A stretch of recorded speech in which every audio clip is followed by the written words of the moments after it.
Hey guys, welcome back to the channel The Alpha Banker and my name is Chirag Chopra. So guys finally जितने भी recruitments corona की वजह से delay हुए थे वो सारे के सारे ऑन द रेल वापस आ गए हैं। बट उसी के साथ साथ इस बार एक बिल्कुल लेटेस्ट रिक्रूटमेंट हमारे सामने आया है और ये रिक्रूटमेंट है नेशनल पेंशन सिस्टम की तरफ से।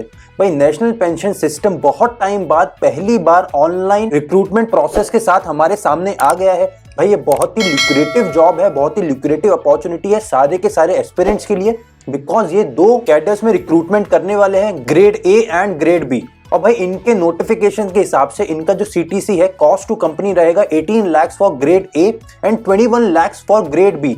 मतलब 18 लाख रुपए ये लोग देंगे ग्रेड ए के कैंडिडेट को, 21 लाख रुपए देंगे ये लोग ग्रेड बी के ऑफिसर को। सो बहुत ही ल्यूक्रेटिव जॉब है और इसके बारे में हर एक चीज, हर एक माइनर पॉइंट समझने के लिए डायरेक्ट नोटिफिकेशन को देखते हैं। So guys national pension system trust, भाई एनपीएस ट्रस्ट का ये नोटिफिकेशन हमारे सामने है। भाई एनपीएस काम करता है पीएफआरडीए के अंडर और पीएफआरडीए का फुल फॉर्म आप सबको पता होना चाहिए, ठीक है। अब देखो भाई रिक्रूटमेंट्स आ गए हैं दो कैडर्स में, grade A and grade B.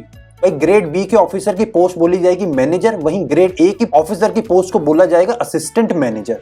अब भाई अगर एग्जामिनेशन की बात करें तो पूरा का पूरा एग्जामिनेशन रहेगा ये ऑनलाइन। और अगर इंपॉर्टेंट डेट्स की बात करें तो भाई इंपॉर्टेंट डेट्स हैं 30/12/2020 से लेके 29/1/2021, मतलब 30 दिसंबर से लेके 29 जनवरी तक ओपन रहेगी ग्रेड बी की एप्लीकेशंस। और उसी के साथ अगर ग्रेड ए की बात करें तो ग्रेड ए की भी डेट्स एब्सोल्युटली सेम है, 30 दिसंबर टू 29 जनवरी। अब अगर एग्जामिनेशन प्रोसेस की बात करें तो भाई ग्रेड बी एग्जामिनेशन होगा 3 फेजेस में, मतलब एक होगा online examination phase 1, online examination phase 2 और जो फेज 2 को क्लियर करेंगे वो जाएंगे phase 3 that is interview.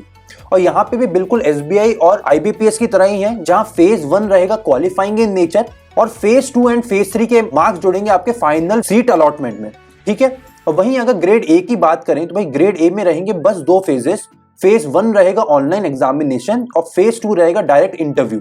And grade A के रिक्रूटमेंट में इन दोनों ही फेजेस के मार्क्स को ऐड करा जाएगा, ठीक है। अब देखो आगे अगर देखें तो सबसे इंपॉर्टेंट रहता है सारे कैंडिडेट्स के लिए एलिजिबिलिटी क्राइटेरिया। तो भाई इस एग्जामिनेशन का एलिजिबिलिटी क्राइटेरिया कुछ हटके है हमारे एसबीआई या आईबीपीएस के एग्जामिनेशन से। भाई ग्रेड बी के रिक्रूटमेंट्स इन्होंने 2 अलग अलग स्ट्रीम्स में रखे हैं, एक जनरल स्ट्रीम, एक आईटी स्ट्रीम।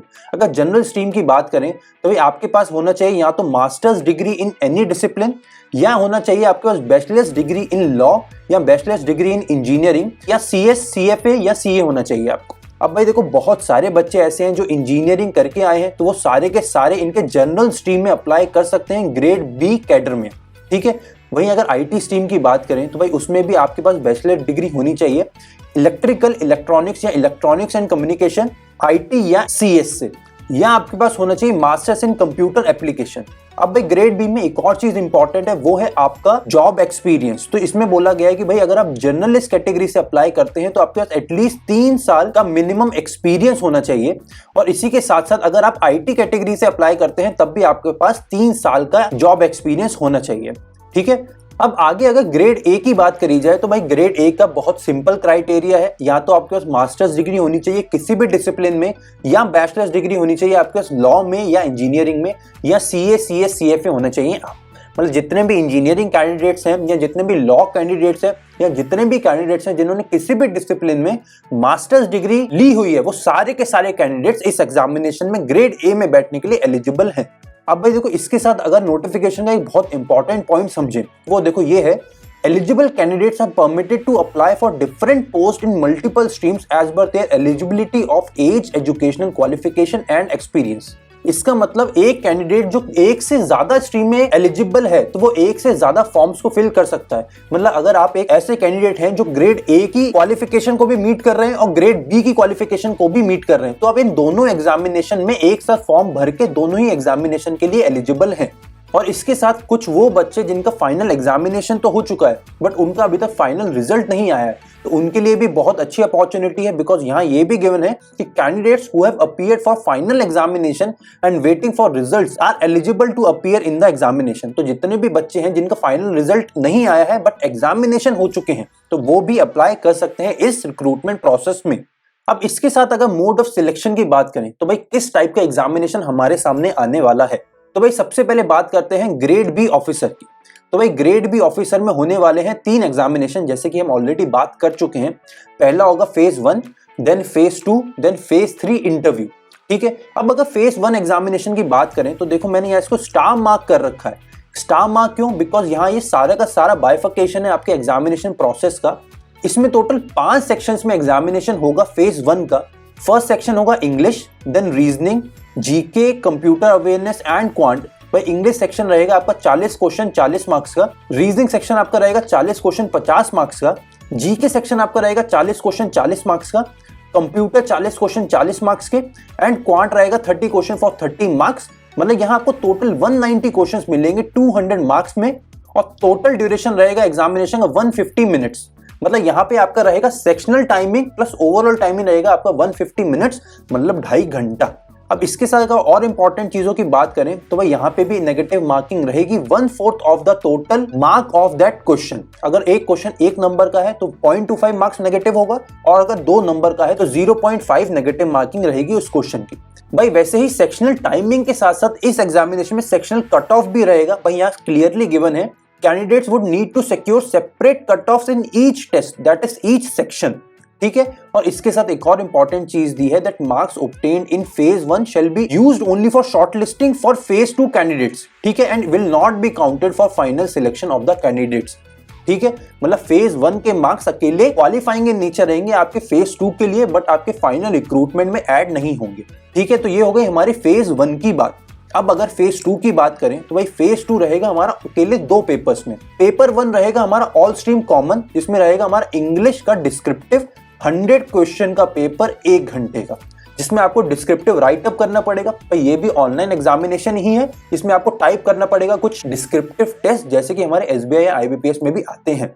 ठीक है, और फेज 2 अलग अलग कैटेगरीज के हिसाब से रहेगा। भाई अगर आपने जनरल कैटेगरी से भरा है तो भाई ये रहेंगे आपके इंपॉर्टेंट टॉपिक्स, और अगर आपने आईटी से भरा है तो ये रहेंगे आपके इंपॉर्टेंट टॉपिक्स, और ये दोनों ही एग्जामिनेशन रहेंगे 100 क्वेश्चन फॉर 40 मिनट्स। ठीक है, और फाइनल हमारा फेज 3 रहेगा हमारा इंटरव्यू प्रोसेस, और इंटरव्यू प्रोसेस तक पहुंचने के लिए आपको फेज 2 क्वालिफाई करना जरूरी है। और अगर फाइनल सिलेक्शन की बात करें, अगर फाइनल मेरिट लिस्ट की बात करें तो भाई उनका बाइफिकेशन ऐसा रहेगा, भाई मार्क्स ऑब्टेन्ड इन फेज 2 एग्जामिनेशन को टोटल वेटेज दिया जाएगा 70%, इंटरव्यू प्रोसेस को टोटल वेटेज दिया जाएगा 20%, और आपके जॉब एक्सपीरियंस को दिया जाएगा टोटल 10% वेटेज आपके फाइनल एग्जामिनेशन के रिजल्ट में। मतलब यहाँ पे आपका जॉब एक्सपीरियंस भी काउंट होगा, और आपके फाइनल स्कोर का 10% अकेले जॉब एक्सपीरियंस ही देगा आपको। अब अगर फाइनली ग्रेड ए की बात करें, मतलब असिस्टेंट मैनेजर की बात करें, भाई इसमें अकेले 2 ही एग्जामिनेशन होने वाले हैं, फेज 1 एंड फेज 2। अगर फेज 1 की बात करें तो ये ऑनलाइन एग्जामिनेशन होगा। पर्टिकुलर सेक्शंस की बात करें तो यहाँ भी आते हैं total 5 sections, English, reasoning, GK, computer awareness and quant. भाई इंग्लिश आएगा 40 question for 40 marks, reasoning 40 question for 50 marks, GK 40 question for 40 marks, computer awareness 40 question for 40 marks, quant section 30 question for 30 marks. मतलब total 190 questions का paper 200 marks के लिए, और total time duration रहेगा 150 minutes. भाई यहाँ पे भी रहेगा आपका सेक्शनल टाइमिंग, और उसी के साथ साथ इस एग्जामिनेशन में भी आएगा आपका सेक्शनल कट ऑफ। और अगर नेगेटिव मार्किंग की बात करें तो यहाँ पे भी रहेगी आपकी नेगेटिव मार्किंग। अब अगर आप फेज 1 क्लियर करते हैं तो यहाँ आपको डायरेक्टली फेज 2 में जाना है, और फेज 2 आपका डायरेक्टली यहाँ रहेगा ग्रुप डिस्कशन एंड इंटरव्यू। ठीक है, और फाइनल अगर वेटेज की बात करें आपके फाइनल सिलेक्शन में, तो भाई फेज 1 एग्जामिनेशन का टोटल स्कोर आएगा आपका 70%, जीडी का यहाँ पे स्कोर आएगा 10%, इंटरव्यू का स्कोर आएगा 20%। मतलब आपके ओवरऑल स्कोर में हर चीज का वेटेज बहुत ज्यादा रहेगा अगर आप ग्रेड ए ऑफिसर के रिक्रूटमेंट प्रोसेस की बात करें तो।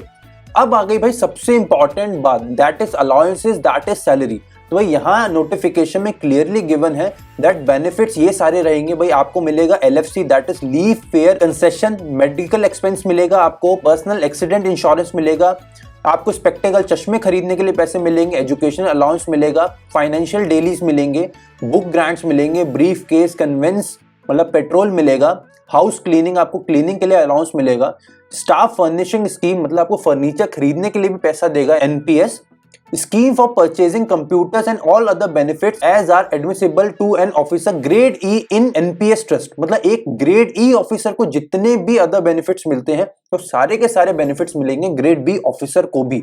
और अगर टोटल CTC की बात करी जाए, मतलब कॉस्ट टू कंपनी की बात करी जाए, तो भाई एनपीएस बोलता है कि ये टोटल 21 लाख का पैकेज देंगे एक ग्रेड बी ऑफिसर को। मतलब अगर आप as a grade B officer join करते हैं नेशनल पेंशन सिस्टम को, जो आपकी पहली सैलरी रहेगी, आपका पहला पैकेज रहेगा 21 लाख का। भाई इतनी बड़ी पैकेज, इतना बड़ी सैलरी के लिए आई एम श्योर सारे के सारे बच्चे बहुत ज्यादा एक्साइटेड होंगे। सारे के सारे बच्चे मेक श्योर करेंगे कि भाई इस एग्जामिनेशन को क्लियर वो कर पाए। अब भाई आगे चलते हैं, देखते हैं ग्रेड ए के फाइनल सैलरी और फाइनल एम्यूलमेंट्स कितने रह सकते हैं। तो भाई अगर ग्रेड ए के बेनिफिट्स की बात करें तो एग्जैक्टली बिल्कुल सेम है ग्रेड बी के बेनिफिट जैसे ही। और यहाँ पे अगर सीटीसी की बात करें, कॉस्ट टू कंपनी की बात करें, तो भाई एनपीएस बोलता है कि इनका पैकेज रहेगा 18 लाख रुपए।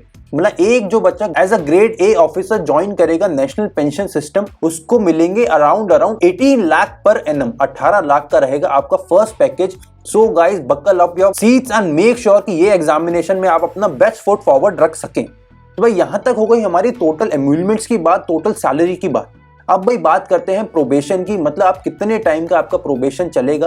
भाई अकॉर्डिंग टू एनपीएस नोटिफिकेशन आपका प्रोबेशन चलेगा for a single year, for only 1 year, और इस 1 ईयर के बाद आप परमानेंट कर दिए जाएंगे अपने पर्टिकुलर सेक्शन में। और इसी के साथ एक सबसे ब्यूटीफुल बात इस नोटिफिकेशन की ये है, इस रिक्रूटमेंट की ये है कि भाई आपकी फर्स्ट पोस्टिंग रहेगी इन दिल्ली। भाई साफ साफ गिवन है नोटिफिकेशन में that posting is at Delhi. आपकी फर्स्ट पोस्टिंग रहेगी दिल्ली, और उसके बाद अकॉर्डिंगली आपका अलग अलग जगह ट्रांसफर कर दिया जाएगा according to NPS requirement. But आपकी फर्स्ट पोस्टिंग रहेगी दिल्ली में, तो ये सबसे इंपॉर्टेंट चीज है। अब भाई देखो इस नोटिफिकेशन में और भी बहुत सारी चीजें हैं, that is examination centres, how to apply for this examination. वो सारी की सारी चीजें आप इस नोटिफिकेशन में पढ़ सकते हैं। भाई मैं इस नोटिफिकेशन का लिंक इस वीडियो के डिस्क्रिप्शन में डाल दूंगा, तो इस वीडियो को आप जब भी कंप्लीट कर लें नीचे डिस्क्रिप्शन में जाके इस नोटिफिकेशन का पूरा आप प्रिंट आउट निकाल के पढ़ सकते हैं। भाई अगर एप्लीकेशन फीस की बात करें तो भाई जनरल कैटेगरी के कैंडिडेट्स के लिए 1000 रुपए, और SC ST PWD कैंडिडेट्स के लिए है निल। इसी के साथ गाइस अगर आप SC ST कैटेगरी से बिलोंग करते हैं तो यहाँ पे भी आपकी प्री एग्जामिनेशन ट्रेनिंग रखी जाएगी, जो कि रहेगी फ्री ऑफ कॉस्ट। यहाँ कैंडिडेट्स को सिखाया जाएगा कि एग्जामिनेशन में एक्चुअली आपको अप्रोच कैसे करना है। तो इसके लिए भी आपको अप्लाई करना पड़ेगा। तो यहाँ लिखा है candidates who desire to avail training. आपको इस ईमेल पे जाके उनको मेल करके बताना है कि भाई आप इस ट्रेनिंग को ऑप्ट करना चाहते हैं। ठीक है गाइस, तो ये रहा हमारी तरफ से ओवरऑल ब्यौरा, ओवरऑल हाईलाइटेड टॉपिक जितना मैंने इस नोटिफिकेशन को डिटेल में पढ़कर गेन करा है। भाई इसके साथ अगर आपको माइनर पॉइंट्स के बारे में पता करना है तो डिस्क्रिप्शन में इस नोटिफिकेशन का लिंक अवेलेबल है, आप जाके उसको स्टडी कर सकते हैं। So guys congratulations to all of you. भाई आप सब जाइए नोटिफिकेशन रीड करिए। भाई 30 तारीख से इसके एप्लीकेशन फॉर्म्स ओपन हो रहे हैं, जरूर फिल करिए अगर आपको लगता है कि आप एलिजिबल हैं, और अगर आपको लगता है कि आप कंफर्टेबल हैं एंड कॉन्फिडेंट हैं इसकी एक सीट के लिए। So guys, see you in the next video. Signing off. My name is Chirag Chopra.